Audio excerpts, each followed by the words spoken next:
सैनिक भाइयों नमस्कार। आज हम लोग कपिल भाई से कुछ इम्पोर्टेंट जानकारी ले लेंगे।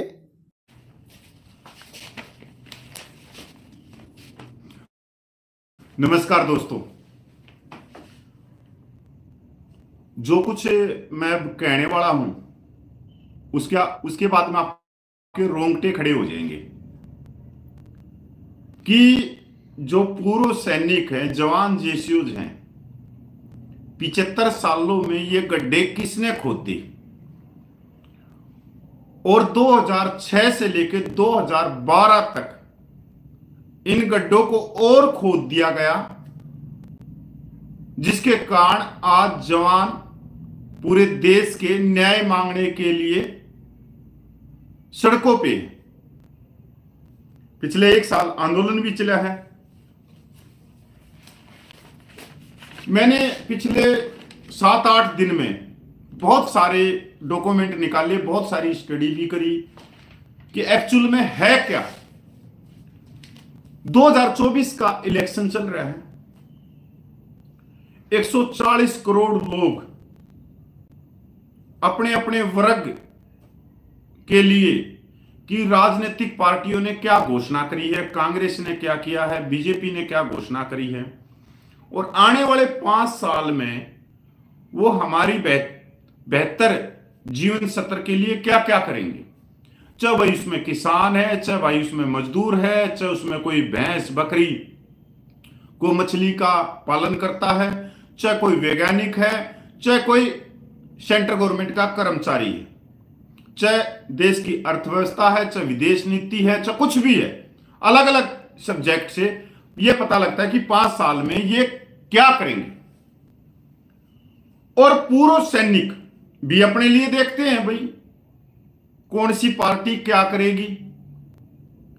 35 लाख पूर्व सैनिक, 5 करोड़ वोट, 140 सांसद सीटों को सीधा प्रवाहित कर दें, तो वो भी देखते हैं कि जो भेदभाव हुए हैं, जो असमानता हुई है, क्या कोई पार्टी बीजेपी या कांग्रेस क्या न्याय देगी, क्या समानता लागू करेगी।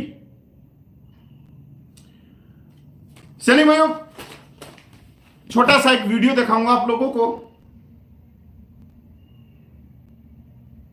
कांग्रेस पार्टी के राहुल गांधी ने यू टर्न ले लिया है 1 रैंक 1 पेंशन से, और आने वाले समय में जो 5 साल में कांग्रेस करेगी उसकी भी रूपरेखा उन्होंने अपने मैनिफेस्टो में बता दी कि अगले 5 साल में हम 35 लाख पूर्व सैनिकों के लिए कुछ नहीं करेंगे।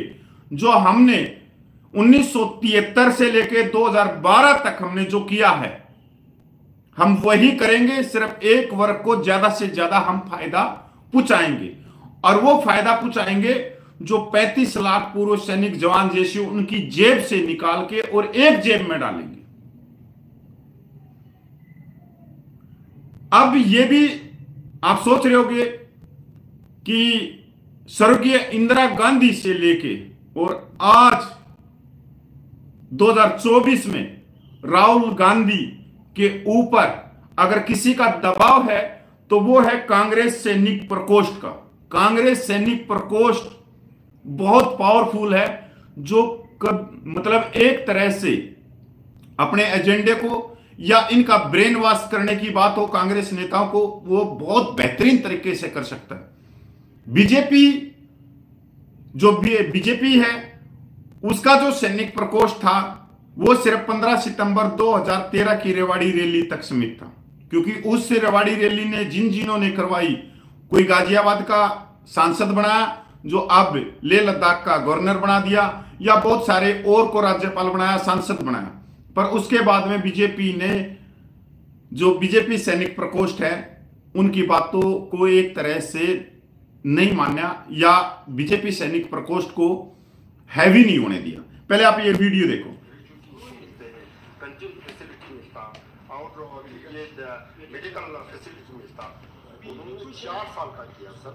अफसर जो शॉर्ट सर्विस होते हैं वो 5 साल का होता है, वो सारे बेनिफिट उनको मिल जाता है। 1 रैंक 1 पेंशन में ऑफिसर्स को ज़्यादा फ़ायदा मिला और जो हमारे जवान हैं उनको कम फ़ायदा मिला।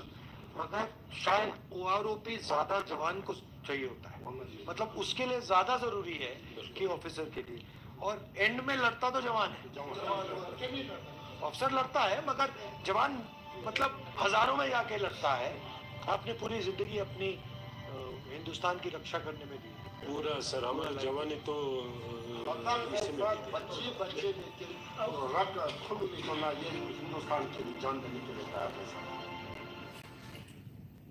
सैनिक भाइयों, मैं ऑफलाइन इस वीडियो को उतारना चाह रहा था जिससे स्लाइड में आप लोगों के साथ ये पूरे कागज शेयर भी किए जा सकते थे, पर जो माननीय राहुल गांधी ने बोला कि जवान को ज्यादा वन रैंक ऑन पेंशन मिली थी, इस माननीय राहुल गांधी को समझाने वाले भी सबका कमेटी वाले थे जब भारत न्याय यात्रा चल रही थी उस समय इनको।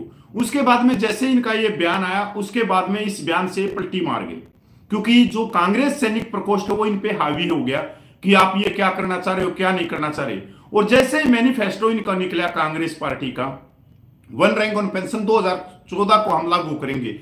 अब जो नोटिफिकेशन 2014 का है उसमें जवान जैसों का कोई लेना देना ही नहीं, उसमें कोई बात साफ नहीं है, ना प्रीमिचर की, ना किसी और की, ना कोई शहरी कमेटी की, यहां तक कोई शहरी कमेटी की नहीं। तो वो वन रैंक ऑन पेंशन किसके लिए लागू करेंगे? दूसरे पॉइंट में आ जाते हैं उसी मैनिफेस्टो में कि डिसेबिलिटी पेंशन को टैक्स फ्री किया जाएगा। अब ये माननीय राहुल गांधी बताए कि जवान को 2.5 लाख रुपया डिसेबिलिटी पेंशन नहीं मिल रही और सिर्फ ऑफिसर को 2.5 लाख रुपया डिसेबिलिटी पेंशन मिल रही है। अगर नॉर्मल डिसेबिलिटी पेंशन की भी बात करें और हम एक कर्नल रैंक की भी करें तो 70,000 से ऊपर लेता है और 95,000 रुपया वो बेसिक पेंशन लेता है, प्लस डीए लगा लो। तो टैक्स की छूट किसकी की जाएगी, ये भी उनकी बात हो गया। एनएफयू जो है वो एनएफयू ना तो जवान को मिलेगा ना जेसीयू को मिलेगा, वो एक वर्ग को मिलेगा। ये सैनिक प्रकोष्ठ जो कांग्रेस का उसके अध्यक्ष ने बता दिया। अब कई भाई ये सोच रहे होंगे कि कपिल भाई आप कभी बीजेपी, कभी कांग्रेस, कभी ये कभी वो। भाई मैं एक तराजू, मैं दोनों चीजों को दिखाना चाह रहा हूं कि एक्चुअल में 75 सालों में क्या स्थिति रही हमारी, हम कहां जिंदाबाद के नारे लग रहे हैं। जो अब रिपोर्ट आप सुनोगे तो आपके कान खड़े हो जाएंगे, आपके कानों में सन्नाटा छा जाएगा जो मैं अब बताने वाला हूं कि एक्चुअल में था क्या और किस तरह से करें। तो चलते अपनी रिपोर्ट के ऊपर भाई, बड़े आराम से सुनना, थोड़ा सा पीछे लेंगे, ज्यादा समय लेंगे नहीं। 1973 में इंदिरा गांधी के नेतृत्व वाली कांग्रेस ने एक पक्षीय प्रशासनिक आदेश के माध्यम से ओआरओपी को समाप्त कर दिया, जो आजादी के बाद 26 वर्षों से प्रचलन में थी। साथ ही सिर्फ जवान जेसीयू रैंक के लिए पेंशन निर्धारित करने वाली डिफेंस पेंशन कमेटी को समाप्त करके जवान जेसीयू को थर्ड पे कमीशन में लेके आया गया। डिफेंस पेंशन कमेटी सिर्फ जवान जेसीयू रैंक के लिए थी। 1973 से पहले ऑफिसर रैंक जो पेंशन रूल रेगुलेशन है, जो सीपीएससी है, वो सिविलियन के साथ में थे। अच्छा, इसके बारे में मैं अलग से एक वीडियो बनाऊंगा कि 1973 में एक्चुअल में हुआ क्या था और मानेकशा के रिटायर होने के बाद 2 महीने के बाद में किस तरह की फिल्म चली थी। साथ ही जवान जेसीयू की पेंशन को मूल वेतन के 70 से 50% करके 20% तक कम कर दिया।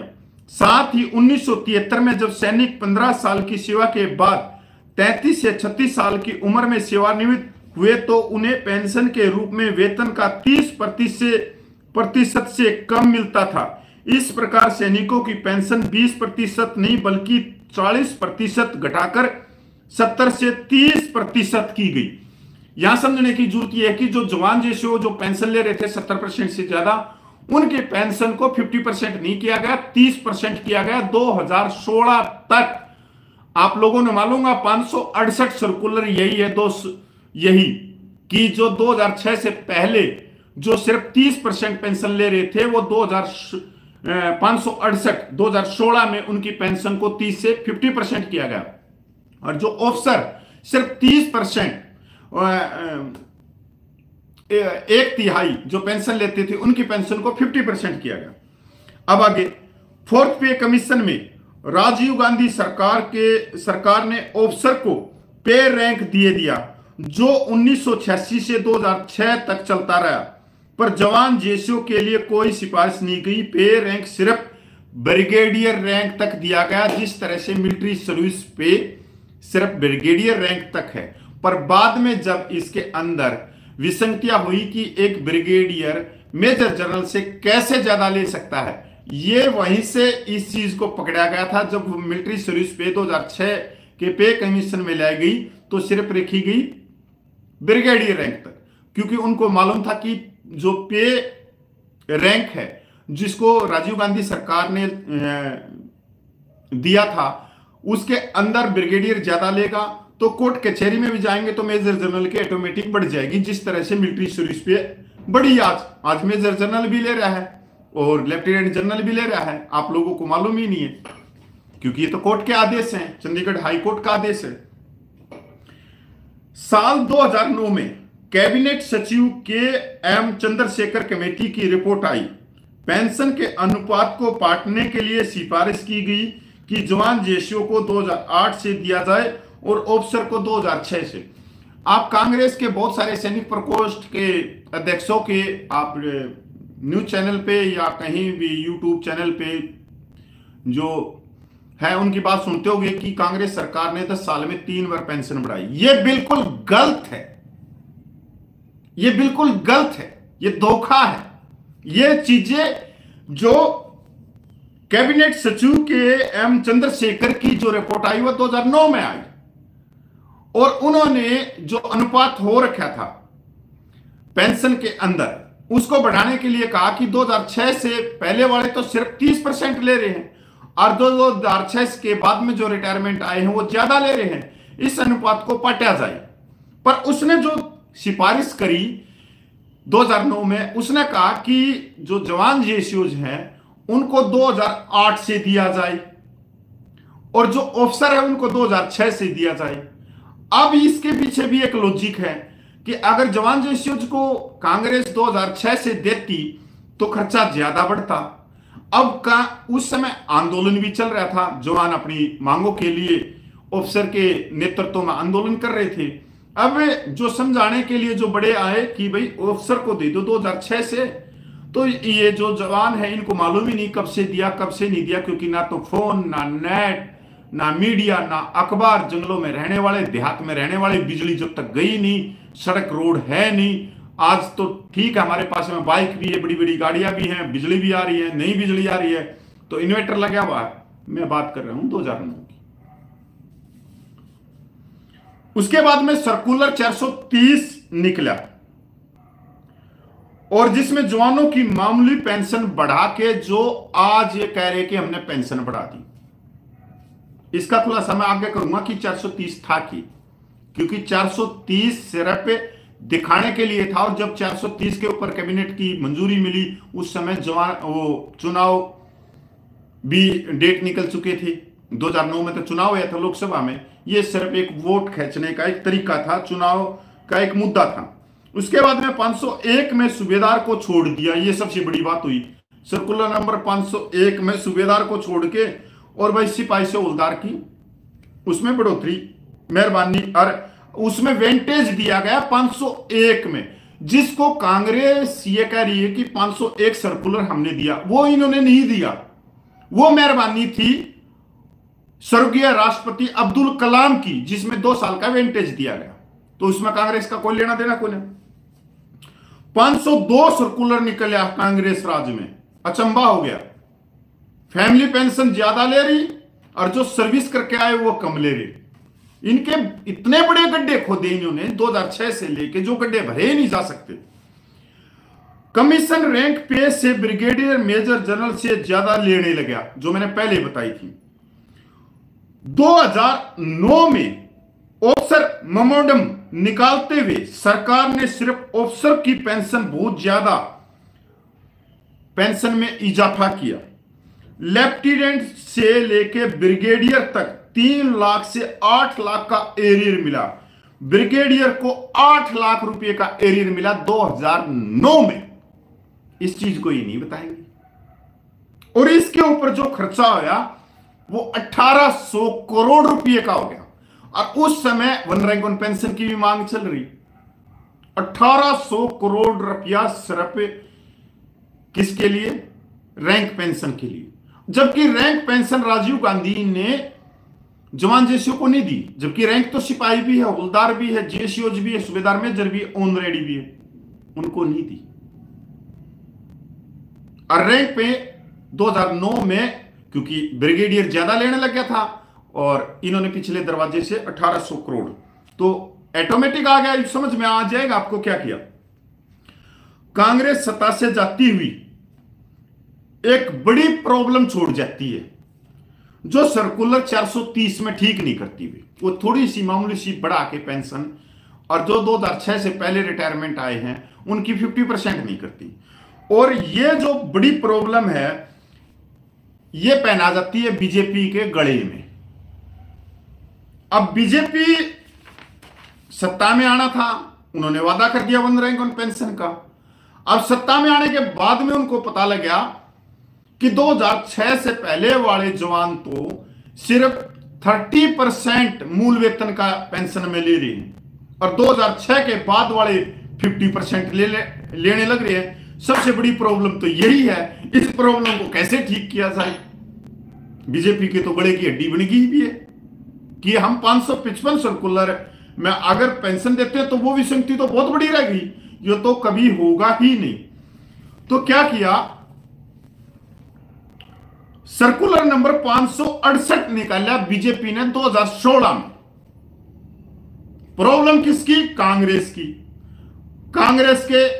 कांग्रेस क्योंकि इंदिरा गांधी से लेकर आज तक कांग्रेस सैनिक प्रकोष्ठ के चंगुल में फंसी हुई है, यह बिल्कुल साफ चीज है। सर्कुलर नंबर 568 निकला 2016 में, जिसमें जवानों से सिपाही से लेकर सूबेदारों तक 3.5 लाख का एरियर मिला। 3.5 लाख से ज्यादा का एरियर मिला पेंशन 2006 से पहले वालों को। और इसमें हमारे बहुत सारे सैनिकों ने धंधा भी बनाया, पूर्व सैनिकों से खूब पैसा खींचा। एक तो है हैदराबाद का ब्रिगेडियर, उसने कहा, उसको मालूम था ये सर्कुलर निकलने वाला है, तो इतने तो सैनिकों के पास में नहीं किया, सर्कुलर तो सरकार खुद दे रही है आप लोगों को बीजेपी। तो इन्होंने एक फैला दिया समाचार पूरे देश में कि भाई हम 3.5 लाख से ऊपर ज्यादा एरिया दिलाएंगे, आप हमारे से संपर्क करो। किसी से 4,000, किसी से 7,000, किसी से 8,000, और भैया करोड़ों रुपया खर्चा। ऐसी ही एक संस्था भी है, मैं नाम लूं, जो केस कर रही है मिलिट्री सर्विस पे का। मतलब बहुत सारी चीजें हैं इसके अंदर ना जाके हम आगे चलते हैं कि खूब पैसा कमाया क्योंकि ऐसे मैं सच्चे दिखाने के लिए मैंने कोई लेना देना को ना किसी से, कौन रुपये कमाए, किसने जेब काटी, किसने क्या काटी, तो हंसी भी आती है। और उस समय फोन भी नहीं थे, नॉलेज भी नहीं थे, कुछ भी नहीं थे। एक टीएस नायक को उस समय 2016 में 1,80,000 रुपये से ऊपर मिले थे। वन रैंक वन पेंशन की बात नहीं कर रहा मैं, 568 सर्कुलर की बात कर रहा हूं, सिर्फ 568 सर्कुलर की। वन रैंक वन पेंशन का एरिया बाद में। अब कांग्रेस राज में जितनी कमेटियां बनी उनको भी देखना चाहिए। कांग्रेस राज में कमेटियां बनी, Subramaniam committee, KP Singh Deo, Sharad Pawar committee, Rajeev Chandrashekhar committee, cabinet सचिव के एम चंद्रशेखर कमेटी। जितनी कमेटियां बनी जवानों से शुरू हुई और रिटायर्ड अफसरों पे खत्म करती। पढ़ना, कभी गूगल करना, गूगल ना कर सको तो आरटीआई लगा के लो इन कमेटियों की रिपोर्ट, समझ में आ जाएगा, मोतियाबिंद आंख से बाहर आएगा कि एक्चुअल में हुआ क्या है। कि ये जितनी कमेटियां बनी कांग्रेस राज में, ये जवान रैंक से शुरू हुई और सिफारिश कर दी ऑफिसर रैंक की। अब मान लो ये 150 पेज की कमेटी की रिपोर्ट है या 600 पेज की कमेटी की रिपोर्ट है, भाई कौन पढ़ेगा इनको। अब लास्ट के 2 पेज खोलते हैं, 4 पेज खोलते हैं और उस 4 पेज के अंदर सिर्फ ऑफिसर रैंक की सिफारिश, ये इन कमेटियों में। अजय विक्रम सिंह कमेटी देख लो, उन्होंने स्टेटस डाउन हो गया ऑफिसर का, उसकी सिफारिश कर दी। सुब्रमण्यम कमेटी की बात कर लो, उन्होंने सेकंड लेफ्टिनेंट एक रैंक हटा दिया और आगे कर दिया।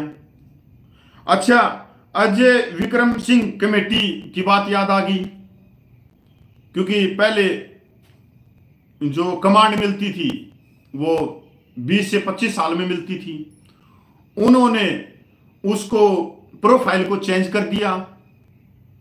4 साल में कैप्टन, 6 में मेजर, 13-14 साल में कर्नल। ये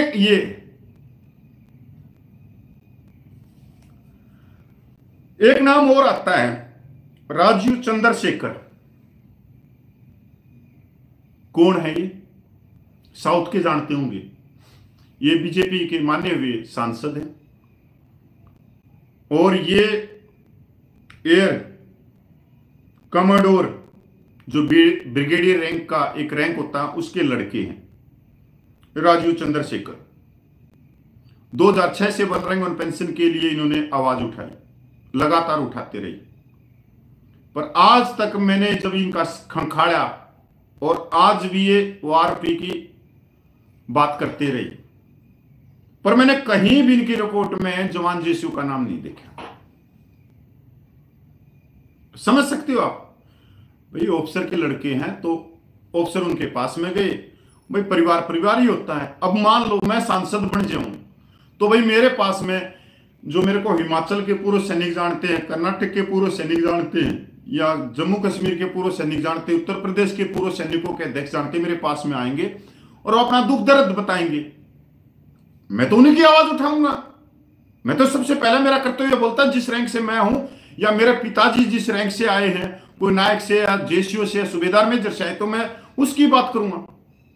तो राजीव चंद्रशेखर ने बहुत दबाव रखा 2006 से लेके और आज तक का इतिहास, कि इन्होंने हर चीज को दूसरी तरफ घुमा दिया। और इनको पहले व्यक्ति होंगे मेरे हिसाब से जो 75 सालों में जिसको एक सिविलियन को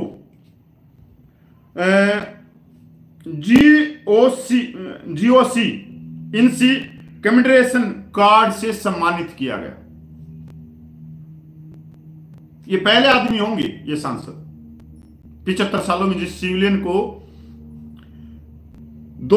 फरवरी 2016 में ऑफिसर और उनके परिवारों के लिए काम करने पर पश्चिमी कमान चंडीगढ़ के कमान अधिकारी लेफ्टिनेंट जनरल केजे सिंह द्वारा मुख्यालय पश्चिमी कमान में जीओसी इनसी कमेमोरेशन कार्ड से सम्मानित किया गया। ये एक्चुअल में पूरी कहानी, जितने गड्ढे खोदे हैं वो कांग्रेस ने खोदे, और कांग्रेस के गड्ढे बीजेपी भी ना भर पाओगी, क्योंकि वो इतनी हिम्मत नहीं कर पाओगी। पर यह है कि बीजेपी ने पिछले 10 साल में आप देखोगे तो ज्यादा हा कुछ दिया नहीं। बहुत सारी चीजें ऐसी पड़ी है 1973 की, जब ऑफिसर रैंक का राशन फ्री नहीं था तो सिफारिश की गई कि भाई ऑफिसर को भी राशन दिया जाए। तो कैसे दे, क्योंकि देश 2 लड़ाइयों से बाहर निकला था, कंगाल था, तो कैसे राशन दे। तो सुझाव दिए गए कि जवानों को जो राशन मिलता है उसमें से 5-5 ग्राम कम कर लो, ये कर लो, और वही चीज हुई। उनका राशन कम किया गया, 1 वर्ग को दिया। मेरा कहने का मतलब यह है कि ना बीजेपी भली ना कांग्रेस भली, क्योंकि पूर्व सैनिक हैं जो 35 लाख पूर्व सैनिक हैं, कभी उन्होंने अपनी जवान जायज मांगों के लिए हुंकार ही नहीं भरी, तो इनकी क्या गलती है? वो कहीं और ही जिंदाबाद के नारे लगाते रह गए।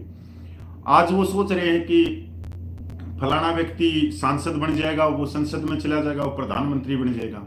नहीं भाई, निर्दलीय उम्मीदवार कभी नहीं जीता है।